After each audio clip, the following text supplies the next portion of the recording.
Hey up folks, that's red water. I'm getting piss wet through right now, showing what the dry canal is about. That's what the dry canal's about.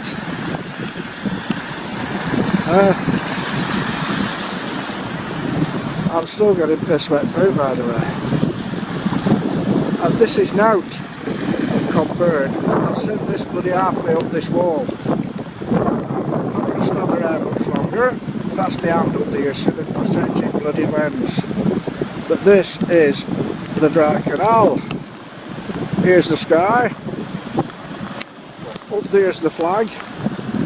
Down there is the road. One guy in an umbrella, and I wish I'd have put my umbrella on there. Because here we are. I'm wet. I'm piss wet through now, so it don't matter. Here we are. Actually, the canal suddenly turned red at last 10 minutes because the soils are now being washed down from up in the mountains. The other bloody stream must be. It's about 3 streams come down from the mountains, and the soil's all red. I have some single shots of the sea when it were red.